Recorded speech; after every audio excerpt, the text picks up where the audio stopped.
Bitcoin.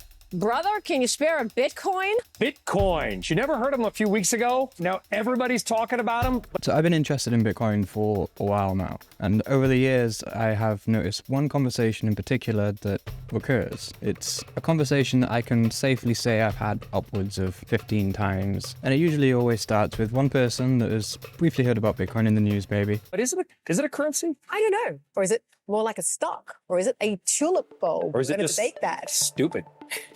And they find out that I've been interested in it for a long time. They tend to kick off the conversation with some basic questions about Bitcoin, like what is it, why do we need it, etc. They then tend to be very critical of all of my responses until we begin talking about the state of the current financial system. And it's at this point that they realize we're in a video killed the radio star situation, and the radio star never goes quietly into that good night. New technologies disrupt old ones, and the people who profit from the old ones aren't happy about it. It's a tale as old as time. And it's this point in the conversation where the same exact phrase somehow finds its way in. They'll just ban it.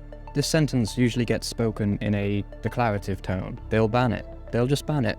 And generally speaking, it's said multiple times throughout the conversation. But as time goes on and you continue to try to teach them about as much as you possibly can in the space of one conversation, which generally speaking isn't a lot, the declarative tone of they'll just ban it tends to dwindle in favor of a more confused / bewildered tone. You know, they'll ban it, right? Until eventually they hit rock bottom, and upon running out of ideas as to how exactly they will ban Bitcoin, the final Hail Mary is launched into the conversation, and in a last-ditch attempt to maintain their original stance on Bitcoin, they say, well then they'll just ban the internet. Yeah, this is an actual conversation that I've had multiple times.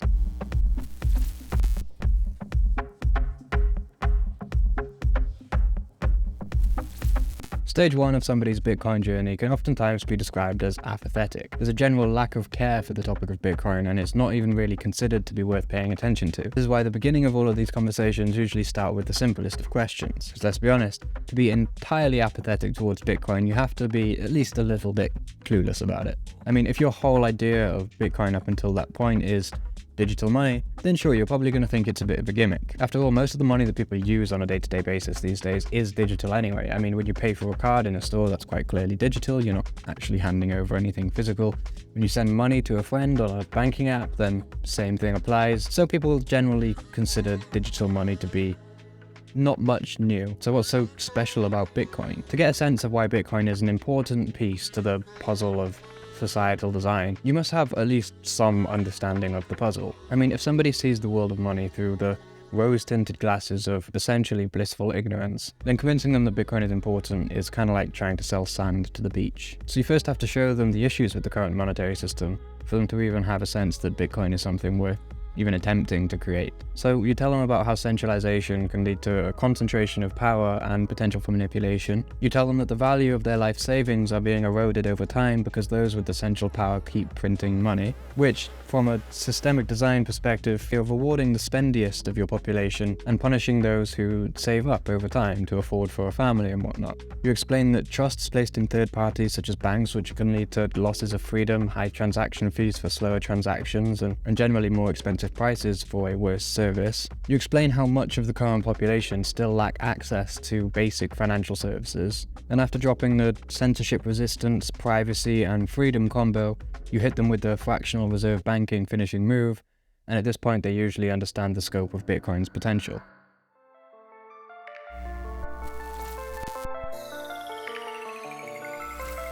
So, upon learning about the inadequacies of the current financial system, they can no longer ignore any potential fixes, including Bitcoin. So then they laugh at it. They say that it's some magical internet money that only has value because of some mass delusion of some kind. Maybe they'll even mention the tulip mania bubble if they've read some history. I don't know. Or is it more like a stock? Or is it a tulip bulb? Or is it We're gonna just debate that. stupid? This is the stage of understanding that the majority of the public is most likely at, and it's also one of the more silent stages. People in this stage don't have much to say about Bitcoin because they don't know much about it. Nobody's ever really taught them. But still, the concept of digital money, or even digital value in general, just seems funny to them, and rightly so. Let me explain. All humans intuitively understand the tight relationship between value and scarcity. I mean, even 8-year-olds playing with trading cards in school know that the rare ones are more valuable. And all throughout our lives, we have come to learn that nothing digital is scarce. The copy and paste button taught us that all too well. And it's also very hard to imagine something digital being scarce if there isn't any single person responsible for controlling the issuance of it. So here's a montage of people who are in the "and then they laugh at you" stage. Psst. Want to buy some secret stuff? Want to engage in a transaction with some other consenting adult that you don't want the government to know about? That is easier now, thanks to Freedom 2.0, which brought us something called Bitcoin. Have you ever heard of Bitcoin? It's a digital currency that's gaining popularity. It exists only online. Tell you the truth, I honestly don't get it. Why not use regular dollars? Well, the man who is behind Bitcoin, that business... How many times have you suddenly started to hear people talk about these Bitcoins? Digital money called Bitcoin. I can't resist doing this. The value of this money is like totally unpredictable. It fluctuates from $20 a unit to $260 a unit. But Nick Colas of Convergence Group still sees value in Bitcoins and calls it gold for nerds. Good to see you both. Thank you so much for joining us. Thank you. I've got to explain exactly what Bitcoin does. I give my real dollars to Bitcoin and I establish a Bitcoin virtual currency account. That's how it works.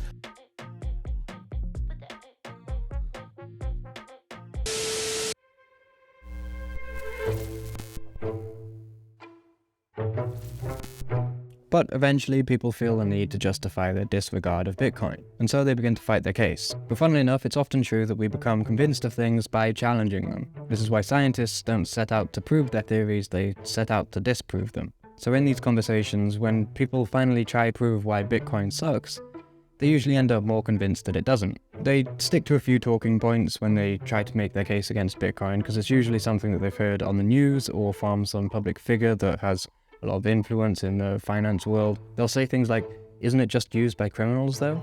Oh, but it's too volatile. I heard that it's bad for the environment." But when you begin to refute these arguments, they start to realize that they don't really get it. There's just so much to learn before you can have a comprehensive understanding of how Bitcoin works. That's how it works.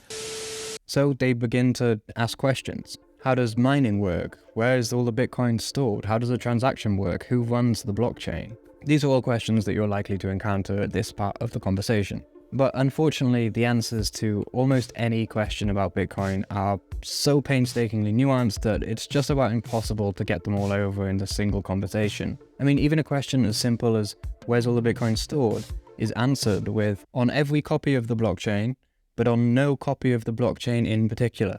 And to even start to unpack that, if you're new to Bitcoin, you have to ask what the blockchain is, and then you have to ask what the ledger is, and then you have to ask, it just continues. This is why people often call learning about Bitcoin falling down the rabbit hole, because it just goes deeper and deeper. Every answer begs a new question. Realistically though, you can't expect somebody to just get it within the first conversation. Even if that conversation is hours long, which it often actually is. Anyway, people are usually savvy to the fact that they're not about to understand Bitcoin comprehensively anytime soon. So they hit you with the final, inevitable round of ammunition that they have. They'll just ban it. At this point, whether they notice it or not, they're already taking a stance that's polar opposite to their initial perspective. They began by believing that Bitcoin is a nothing burger, that it didn't really matter and it was worthy of nothing but apathy. They believed it to be something they could get away with just simply ignoring, and often insinuating that anybody who pays close attention to Bitcoin must be delusional. And now, by saying that governments will ban it, they're saying that it's actually such a big deal. The governments will pull off one of the greatest acts of multinational coordination in history just to shut it down. And this is actually one of the primary dilemmas that has faced politicians and bankers throughout the rise of Bitcoin. Do we say that it's impotent, nothing more than a delusion in the minds of some computer guys? Or do we say that it's a threat to national security and must be heavily regulated? Because you can't say both. After all, if something is impotent and useless, as you've been claiming, is capable of posing a threat to national security, then that must mean that your nation isn't very secure. So is it a powerful threat or a useless delusion? Well, there comes a point in every Bitcoin debate, whether that be large-scale public conversation or just a one-on-one convo with Steve from the local pub, where the useless delusion argument dwindles, and its skeptics are forced to argue against its merit. Believe in it. And I guess I would say what that percentage of Americans, I know I have an IT department who, when they went through this and they said, I would never trust this. So if my IT department isn't going to trust it, it's not going to be widely accepted. We got to get some Bitcoins. Money has to have four elements. It has to be very rare, indestructible, divisible without losing its purchasing power, and cannot be increased by fiat. Bitcoins fail on the first two. They are not rare, and they are very much destructible. It's anonymous and untraceable, so criminals can trade drugs and guns online with Bitcoin. But funnily enough, there's an interesting correlation between understanding Bitcoin and believing that it will succeed. It tends to be those who don't understand it that think that it won't. But those who do understand it almost unanimously believe that it will. Now, I won't state the obvious, I'll allow you to draw your own conclusions from that. But what is it about understanding Bitcoin that makes people so convinced of its awesomeness? Well, there's just too much to it, to be honest. So in the next video, we're going to take just one argument, the Hail Mary argument that they'll just ban it. And we're going to take that line of reasoning all the way through to the very end, which is the part of the conversation that most skeptics tend to admit or concede that Bitcoin is at least somewhat a little bit insanely awesome. Sorry to hit you with the subscribe for part 2 cliffhanger, but it's going to be a busy couple of weeks, and so you'll have to stay tuned for the rest of it. And if you didn't already know, we make videos like this every single week where we delve into a different topic about Bitcoin or the surrounding topics and try to explain it in a new and interesting way. Subscribe if you haven't already, and if you think that anything I said in this video is stupid, leave a comment down below, but most of the stupid things I'm going to say are going to be in next week's video. So that's just about it. Stay tuned for part 2, and thank you for watching.